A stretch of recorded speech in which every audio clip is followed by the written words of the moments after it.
The most expensive artillery piece in NATO broke down within weeks of its first real war. Germany spent over a decade engineering a self-propelled howitzer, so advanced that it could put 3 rounds in the air before the first one landed, reach targets 40 kilometers away, and fire 10 rounds per minute from a fully automated magazine. It weighed nearly 56 tons. It carried 60 shells inside an armoured hull, strong enough to stop heavy machine gun rounds. It could calculate its own firing solution, set its own position without satellites, and displace before enemy counter-battery radar could fix its location. No other howitzer on the planet could match its rate of fire. Then Ukraine put it to work. Within a month, the autoloaders began throwing error codes. Barrels designed to last 4,500 rounds were being pushed through 300 rounds a day. Germany had built this gun for a war it never expected to fight, a war where a single howitzer might fire more shells in 1 week than an entire Bundeswehr battery would fire in a decade of peacetime training. By late 2022, fewer than half the delivered guns were operational. One had been stripped for parts just to keep 6 others running. Headlines across Europe declared the weapon a failure. They were wrong. Those barrels, rated for 4,500 rounds, kept firing.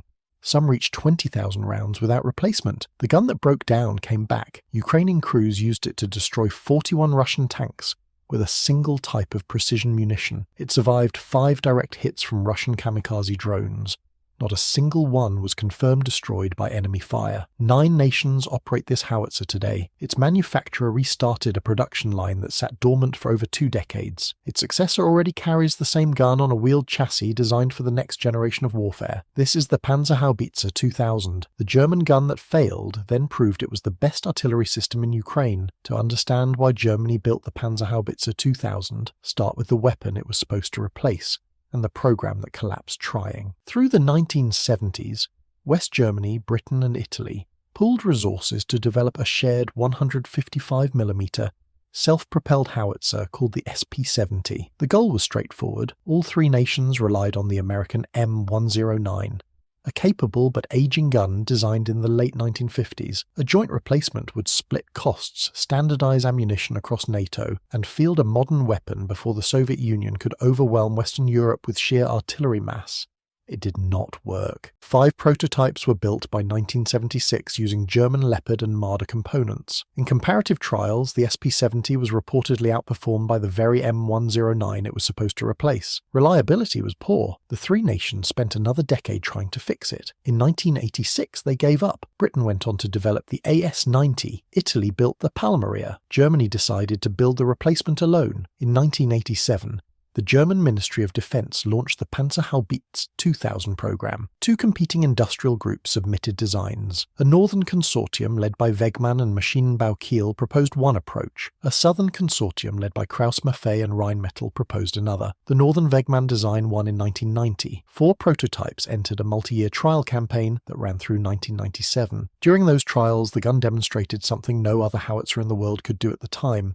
It fired 5 rounds at different elevations, timed so that all 5 shells struck the same target within 1.5 seconds of each other. Multiple rounds, simultaneous impact. In 1996, Germany signed a production contract for 185 units. The first guns reached the Bundeswehr in July 1998. The specifications reflected everything Germany learned from the SP-70 failure. The gun was a Rheinmetall 155mm barrel, 52 calibers long, chromium lined along its full 8-meter length, with 60 rifling grooves and a muzzle brake. Standard ammunition reached 30 kilometers. Base bleed rounds pushed that to 40. In a manufacturer test at the Alkant Pan range in South Africa in November 2019, a VLAP-assisted round reached 67 kilometers, one of the longest confirmed artillery shots in recorded history. Rate of fire is what set the Panzerhaubitze apart from every competitor. The fully electric autoloader could cycle 3 rounds in approximately 9 seconds, 10 rounds in under a minute, and sustain 10 to 13 rounds per minute depending on barrel temperature.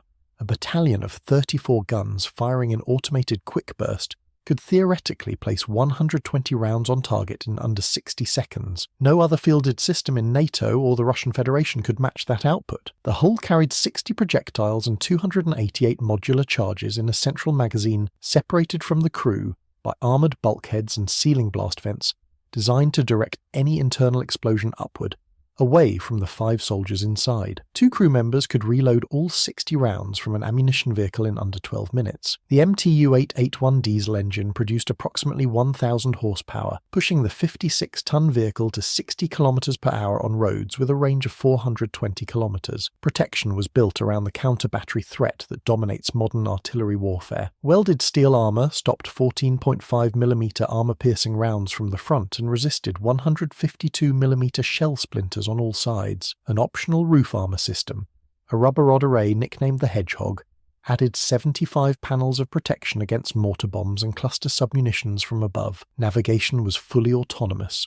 A hybrid GPS and inertial system allowed the gun to set its own position, computer firing solution, engage a target and displace before enemy fire could arrive. No forward observer was strictly required. Germany built 185 of them between 1998 and 2002. The original Cold War requirement had once called for over 1,000, but the Soviet Union was gone and the Bundeswehr was shrinking. 185 seemed like enough for a country that believed it would never fight a major land war again. The gun that would eventually challenge that assumption was already in Russian service. The TUS-19 used a shorter barrel, reached about 25 to 29 kilometers, and fired 6 to 8 rounds per minute. On paper, the Panzerhaubitze outclassed it in every measurable category, but Russia had thousands. Germany had 185. Before covering where this howitzer actually fought, if this deep dive into military engineering is keeping your attention, consider subscribing. It takes 1 second and directly supports the channel. Most viewers watching right now have not subscribed. That single click makes a real difference. The Panzerhaubitze 2000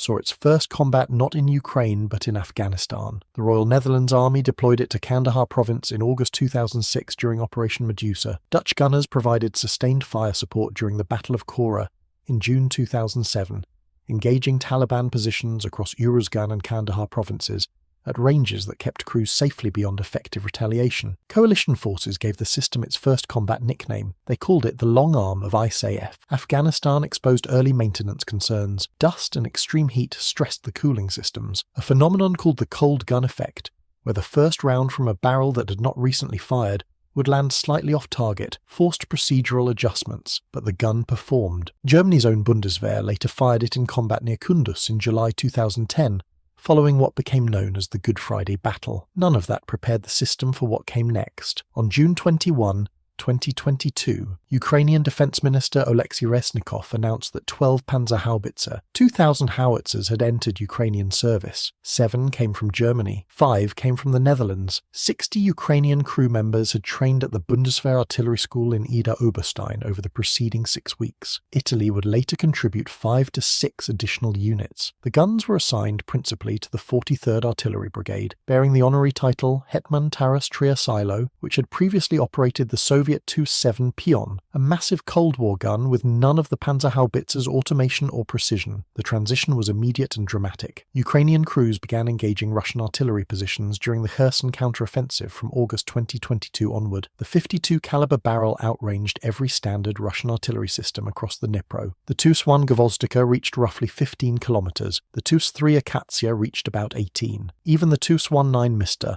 Russia's most common modern self-propelled howitzer, maxed out around 25 to 29 kilometers. The Panzerhaubitze could strike from 40. Ukrainian fire direction centers paired the guns with Cobra counter-battery radar supplied by Germany, creating a system where Russian guns could be located by their own muzzle flash and destroyed within minutes of firing. During the Kharkiv counteroffensive in September 2022, Panzerhaubitze crews provided deep fire support as Ukrainian forces advanced rapidly through positions Russia had held for months. The speed of displacement, the ability to fire and relocate before counter-battery systems could fix a position, proved critical in a theatre where both sides hunted each other's artillery with drones and precision munitions constantly. Then the problems began. Within weeks of arriving at the front, several of the first German guns displayed error messages in the autoloading system. Ukrainian crews were firing at rates far beyond anything the Bundeswehr had ever anticipated. The German military considered 100 rounds per day a high-intensity mission profile. Ukrainian crews were pushing as many as 300 rounds per gun per day. The autoloader mechanisms, the barrel linings, and the electronic fire control systems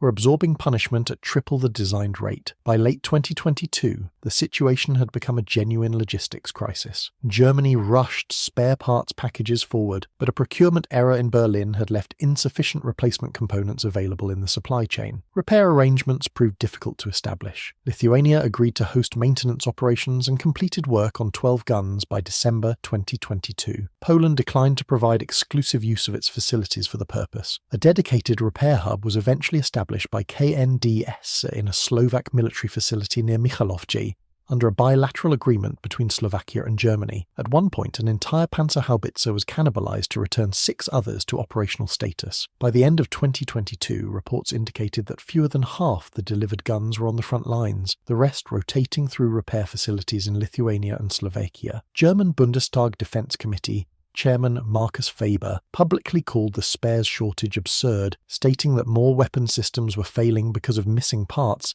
than because of enemy fire. Through 2023 and into 2024, up to 2/3 of the German howitzers were at times awaiting repairs, with turnaround stretching from 2 to 6 months. But the gun kept earning its reputation where it mattered most. On the firing line, Commander Andriy Kobzar of the 43rd Artillery Brigade provided the most detailed combat assessment of any Western howitzer operator in Ukraine. His crew fired 136 Smart 155 sensor-fused rounds, 36 in training and 100 in combat. Those 100 combat rounds destroyed 41 Russian tanks, along with dozens of infantry fighting vehicles, trucks, and towed artillery pieces. Kobzar described the sensor-fused munition as devastating against armoured targets, noting that it functioned effectively even under heavy Russian GPS jamming, conditions where satellite-guided rounds like the Excalibur struggled to find their targets. Kobzar compared the Panzerhaubitze directly against the Polish Krab, which was far more numerous on the Ukrainian front. He described the Krab as rough and unfinished in construction,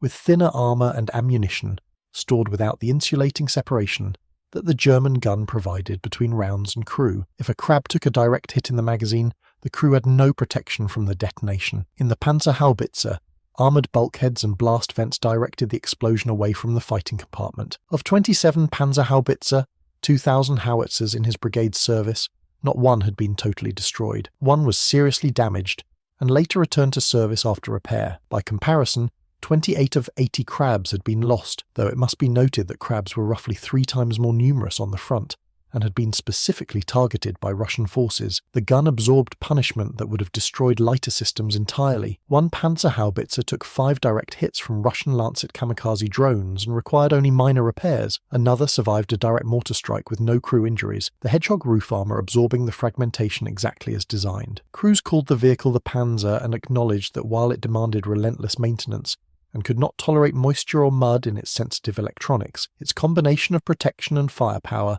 was unmatched among Western artillery and theatre. Kobzar was severely wounded near Soledar on May 16, 2023, and later discharged from service. His combat data remained the most comprehensive field assessment of any self-propelled howitzer in the entire war, and the barrels that were supposed to fail told a story no one in Berlin had predicted. Rheinmetall chief executive Armin Papager stated publicly that although the barrel was designed for 4,500 equivalent full-charge rounds, Ukrainian service had demonstrated that some barrels withstood 20,000 rounds without significant loss of accuracy. What the headlines had reported as a fatal design flaw turned out to be an engineering margin so conservative that no peacetime test would ever have revealed it. The Panzerhaubitze entered Ukraine alongside a fleet of Western howitzers, each reflecting a different national philosophy about what artillery should prioritise. The French Caesar was the philosophical opposite. An 18-ton wheeled truck mounting the same caliber gun, it reached 100 km/h on roads, displaced in under a minute,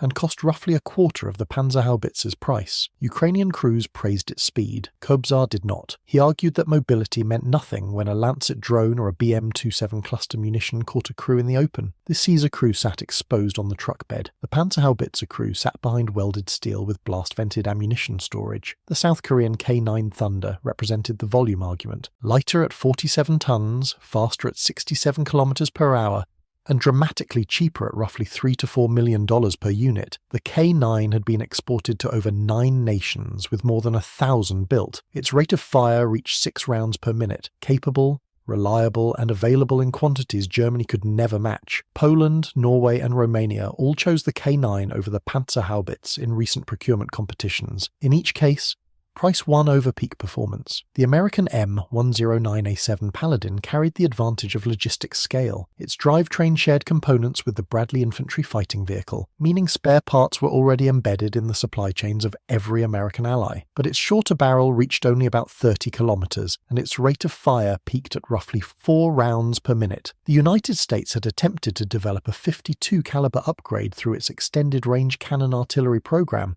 but cancelled it after encountering barrel wear problems remarkably similar to those the Panzerhaubitze faced in Ukraine. On the Russian side, the 2S-19 Mestiol remained the closest direct comparison. It was outranged and outpaced per individual gun in every measurable category. Russia's answer was not a better howitzer, but more howitzers. Estimates placed Russian shell consumption at 40,000 to 70,000 rounds per day versus Ukraine's 15,000 to 20,000. Mass against precision. Russia's newer Tu-35 Galicia, claiming 16 rounds per minute, entered limited service in late 2023, but appeared in numbers too small to shift the broader balance. The Panzerhaubitze 2000 now serves 9 nations: Germany, Italy, the Netherlands, Greece, Croatia, Lithuania, Hungary, Qatar and Ukraine. Total production has reached approximately 350 to 400 units, with KNDS restarting the line at its Kassel factory in 2024 after a dormancy of over 2 decades. Rheinmetall doubled its barrel production capacity to roughly 200 per year in direct response to Ukrainian demand. The first new-build A4 variant rolled out in November 2025,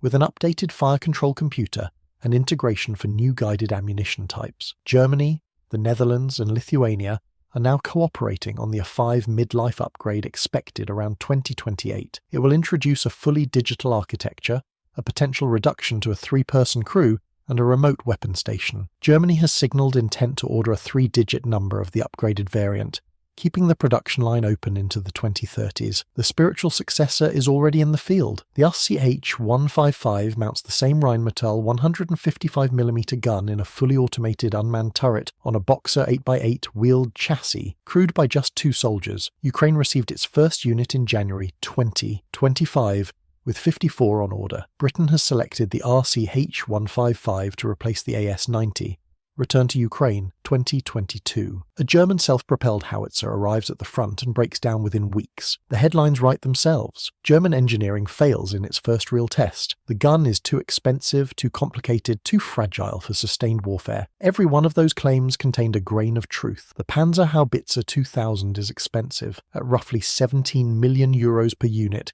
It costs more than nearly any comparable howitzer on the planet. Its electronics are sensitive to moisture and dirt. Its tracks struggle in deep mud, where Soviet-era vehicles with metal cleats push through without hesitation. Its maintenance demands are relentless. After firing 120 rounds, a crew spends a full day cleaning and servicing the system before it can fire again. But those barrels that were supposed to last 4,500 rounds survived 20,000. Those crews that were supposed to fire 100 rounds a day fired 300. The autoloaders that threw error codes were repaired, returned to the front and kept firing. 41 Russian tanks were destroyed by a single crew using a single munition type from a single gun. 5 kamikaze drone strikes failed to knock out a single vehicle. Not one Panzerhaubitze 2000 was confirmed destroyed in combat. The spares crisis was real. The diplomatic friction was real. The mud and the moisture and the maintenance burden were all real. And still, no gun in the Ukrainian arsenal matched its combination of range, rate of fire, precision and crew protection. Germany built the Panzerhaubitze 2000 for a war it hoped would never come. The war came, the gun broke. Then it proved that breaking down and being broken are not the same thing.